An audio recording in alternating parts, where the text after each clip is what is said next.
All right. We are always hungry for more. You guys ready for this segment back there? Here we go. Man. All right. So today we're going to talk about a core value here that we have, one of our 7 here at TLC. And you know what? This one here, man, like this one, I'm just naturally like this. Mm-hmm. I'm always hungry for more life. I'm hungry for more like fun, more work, more challenge, more goals. But I know that not everybody's like that. But for whatever reason, I've kind of always sort of been like that. Don't get me wrong. When you're growing up as a kid, you kind of like you're not hungry to do your homework, right. But you're hungry to see your friends, right? So I never missed school, right? So I was always looking forward to something. And in life, sometimes you can finish something and say, okay, I accomplished this. I'm going to rest for a little while, right?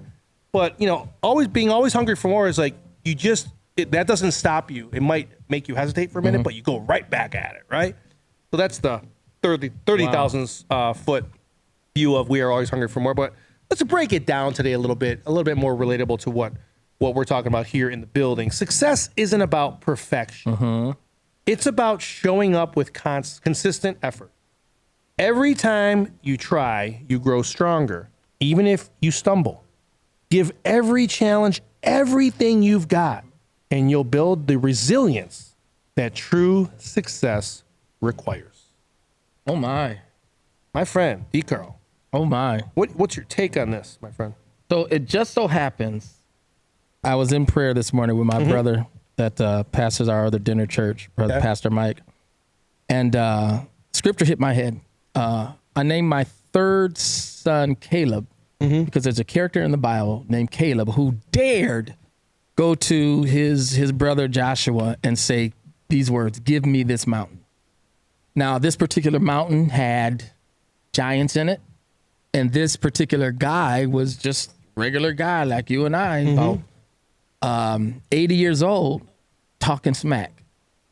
Give me this mountain. But there's challenges there. He wanted that mountain. He wanted the challenge. He wanted the challenge. Why? Because he had, and this is where I was with it myself personally. I always pause in between challenges to stop and do what we did this morning. Stop and pray. What's next? Yeah. And so in that pause doesn't necessarily mean you're not hungry. That pause and that rest does not necessarily mean that you've lost your fervor and your zest. That pause is a reset because you've conquered that thing in the back. And that's what we don't often remember. Like you were hungry back then, you ate it up, right? And after that, there's a period of satiety or whatever. Yes. But after that, it should be a natural hunger in you. But sometimes, I love how this says, even every time you try, you grow stronger, even if you stumble. Give every challenge everything you've got. Listen, that takes a lot out of you, right? That takes some strength. That takes energy. Sometimes you talked this morning, you have to have a mental focus, right? That blocks out distractions. And when you get there, it's necessary to just take a breath, take a breathe. That's why I love this community. Y'all taught me 15-day challenge, put yourself first. Because when you take that time to rest, you take that time to pause, I love how basketball calls it, you gather. Before you dunk, there's a gather. And you're gathering and you're getting momentum for the next challenge ahead. And a lot of people don't pray that.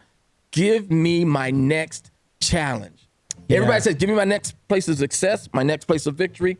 But nobody's praying for the next challenge. But it's that next challenge, if you remember what you came from, that gives you strength. Your past challenge gave you strength for your next challenge. And when you stop going after the next, when you're too tired to fight, you're stopping right where you're at.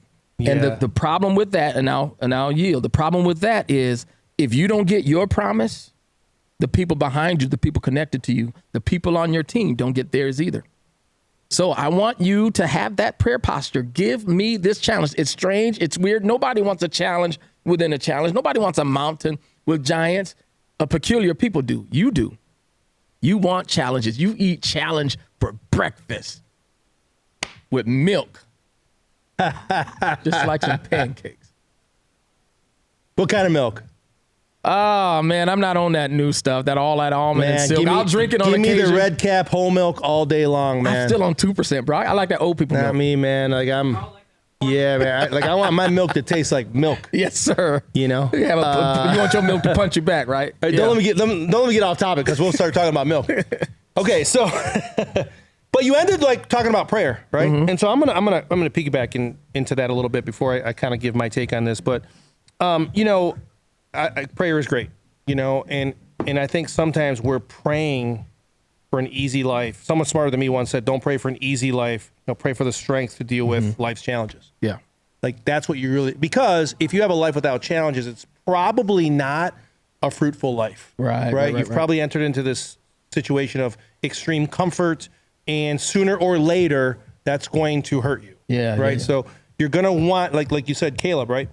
Bring me the challenge. I want that challenge. Right. And you've got to adopt that. And by the way, that's a hard thing to adopt. Yeah. It's a hard thing to one day sign up for. Right. And it comes with growth and maturity and all that stuff. So definitely, like, you want to adopt that. Now, it takes time to get to that point, right? But I wrote this down because I think this will be relatable, and I want to make sure I really like laid this out correctly for everybody today. So, you know, if you want to stay hungry, you gotta understand and remember this. I think all of us are really our most what's the word I'm looking for here now? How am I lost for words? That's not cool. Our most dang, Carl, really got me like losing my words here. A lot of us are most shoot, I can't think of the word. What happens like when a team is like, let's say a sport, you just got scored on. Vulnerable. Okay. Vulnerable. Shoot. All right. I was gonna say when a team gets scored on, they're very vulnerable to get to the other team's gonna score now, right? Because the team's vulnerable. So anyway, they relax a little bit. So we are very vulnerable if we give our all and we don't achieve the goal. We are the most vulnerable in that moment to quit, right? Like, man, I trained as hard as I could for the race. I ran as fast as I could. I did everything, man. I had a perfect diet. I got a coach who taught me these techniques, and I did my very, very best. Yeah. And it wasn't enough. I quit. I quit, man. There was nothing else I could do. I'll never make it. I'll never win. I knew I wasn't going to win. Wait a minute. You just said it right there. You knew you weren't going to win? Okay, so you didn't do everything. You didn't do your very best. You didn't train every part of your body, physical, spiritual, mental, right? So when you think about that, it's like, wait a minute, don't assume that you gave your very, very best. There was nothing else you can do and you lost, because you'll be so vulnerable in that moment. Yeah. To say, man, I quit, man, I'm going to choose a different line of work, or I'm going to choose a different relationship, or whatever that is, right? We're so vulnerable in those moments. So please take inventory and reflect. Did you do everything, right? You know, now since we're on a preacher type of vibe, I'll just say, like, I always like to remind myself, like, the only way for God to do what's godly possible is if I do everything that's humanly possible. I got to do the human part. That's personal. Right? I mean, I'm telling you, right? So, but again, we all understand the second part of this. This is the flip side of that. I didn't give it my all. I just need to try again and try harder and study deeper and train a little bit more, or whatever, like where we felt. So where does that come from? It comes from awareness. Yeah. Right? That comes from humility. Yep. I could have done better. I skipped a couple days training. You know, I really wasn't following the diet that a marathon runner should follow, or whatever it is. I mean, obviously I'm talking about running, but I could be talking about anything. Right? And so, like, but in a lot of those moments, like, you could think that you gave it your all when you really didn't, right? Or you can say, I didn't give it my all and I need to try again, right? That's how you stay hungry. When you realize, like, wait a minute, there's something I can improve. Because if your emotions are tied to the result, you're going to quit. Right. Because guess what? Life is hard, right? And life sometimes, even when, I mean, I don't know, like some prodigy is born at the same time as you, right? In the same city, and you study, you get the best score that someone has ever gotten on that SAT in your city. And whatever reason, this prodigy was born the same year as you. And he got a better score than you. You broke the record, but so did he or she, right? And so, like, it's really easy in those moments to say, man, like, I give up. I'm done, you know? But man, if you can humble yourself to really be aware enough, because I think awareness is such a skill that is so important. If you're aware enough to say, wait a minute, I didn't give it my all. Yeah. And I need to try again. That comes from humility. That comes from a place of, okay, could have done better, man. Yeah. Like, and that's a lot of times we don't want to tell another human being that, but honestly, the biggest problem here is we don't want to tell ourselves that. Like, just if you struggle with accountability with the public, at the very least, take accountability with yourself. Look yourself in the mirror and say, I could have did better. Yeah. I could have handled that situation. You know, like one came to mind to me recently just on the way in today, and like I could have handled that better, and I can't go back and change that, but I'm equipped now to handle it differently next time. Mm-hmm. And so, but getting back to the main message here of we are always hungry for more, which basically means like, hey, let's figure out a way to stay hungry. Mm-hmm. Staying hungry is really being aware and, you know, having that humility to say, okay, I could have done better. And, you know, to end it on a prayer note, like, yeah, man, we got to stop praying for an easy life. Yeah. We got to start praying for strength to handle life, because life is not easy. No. You know, and I'll be honest with you, Carl, and you helped me with this one I'm about to say. I've been through some struggles the last few years. Some of them were scary, tough to deal with mentally, even physically.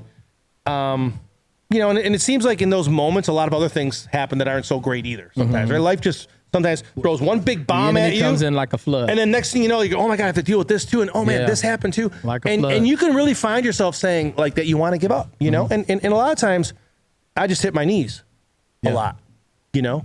But one thing that I learned during these last several years of you know, some storms in my life, what I learned was praying, when you pray for peace, that doesn't mean you're praying for everything to be calm and perfect. You're praying to have enough peace to handle the storms of life. Yeah. Like, so, and I think that's where we misunderstand sometimes what peace really means in the biblical format, right? Peace means, hey, like, you're going to have some stuff happen to you, but you're going to be able to handle it. You're going to be okay. Like, everything's going to be all right. And sometimes, like, I didn't understand that for so many years. I'm almost embarrassed to say it. For decades, I prayed for peace, saying, hey, man, make sure everything's perfect for me. Yep. Right? Make sure I don't have any relationship issues. Make sure that my mortgage gets paid, even if I don't have a job, right? Like, no, like peace means like having, like, you're comfortable and you're confident that no matter what comes your way, you're going to be able to deal with it. Yeah. You know? Yeah. And so you're Job. You're Job when you do that. Because the shield gets taken away. I cannot say that I'm Job, but thank you. I've read about Job. I'm looking. I'm sitting next to Job right now because the covering gets taken away, everything else gets rocked, and then Job 42:16 comes in, which says, "After this," or I'll say John 42:16. After this, John lived. Everybody forgets about that part. By the way, this is gonna be our 4th episode of our 10-minute podcast that we do. And you know, if you're on the 4th episode, you might be thinking to yourself like, "Wait a minute, is this like a biblical podcast?" Or yeah, this is a whatever podcast, and a lot of times we go there. But you know, we're both kind of like, I guess, students and fans of personal development. If you're looking for a good personal development book, it's probably the best one. Yeah. I got to say this, though, before you move on. That self-awareness piece is so huge, because if you don't have that, you blame everybody else. Oh, my gosh. He did it. They did it. It's because of my team left me. It's because of this. But if you don't have that self-awareness piece and realize there was something else you could have done. Yeah. I know. And when you blame everybody, you're going to sit there and you're going to wallow. And you know what's crazy about what you just said? And this you said it. I know, but you just recapped it, right? What's even crazier is sometimes you start to develop this awareness. Man, I could have did better, or, you know, like I could have trained harder, or, you know, I could have handled that situation differently and it would have sent me on a different path. But then sometimes your friends and relatives come in and say, oh, no, it wasn't your fault. Yeah. You know what I'm saying? Like, so even when we start to take accountability, sometimes a third party comes in and says, no, it wasn't your fault. It was the referee's fault. Yeah. You know what I mean? Like, it's not your fault at all. Like, you deserve that. You know what I'm saying? And like, so you got to ask yourself, like, did I really deserve it? Yeah. Was I wrong? Was I right? Could I have done better? And again, I mean, this whole conversation is really about accountability and humility. Yeah. And I'm telling you, that is the key to staying hungry. And to really simplify it is like, if you tie your emotions to the result you're in trouble. Yep. You've got to love the process. Gotta love the process. You know what I mean? Like Fall the in love with process, the process of growing and trying to achieve. Goal setting is great. Goal achieving is great. But if you're not happy on the way to trying to achieve the goal, you are in trouble, my friend. I've been there several times. You're just like, you know what, I'm going to do this every single day. I don't really like doing it, but I'm hurt. But I'm told if I do it, that one day I'll be successful. And that usually doesn't work. Winston Churchill said on one occasion, true success is going from failure to failure with no lack of enthusiasm 100%. or something to that effect. Yep, that's the best. Yeah. That's the best thing to really close this up is like, can you hold on to that enthusiasm even though you keep that losing? hunger? That's it, man. You know what I'm lost, saying? but are you still hungry? Yeah. And we just said let's finish this up 6 times in the last 6 minutes. And after you win, Preachers. after you win, are you still hungry? Ooh, Lord. I wish they'd get an organ back there. Are you still hungry after you win, after you achieve the goal, after you got the girl, after you got the raise, after you lost the 20 pounds? Because I tell you what, if you ain't, you're going to gain the weight back. You're going to lose the girl. Yeah, man. Like look, Sylvester Stallone made millions off of that. Like, you know, like losing your hunger, right? Like that was a whole. That's the whole thing. Whole movie in one of the 3 movies or 5 movies or whatever, however many movies. Right. So like, yeah, like it's like, you know, it's like having that hunger to get there. And then that usually makes people lose their hunger. Because again, their whole entire deal was tied to the result. Yeah.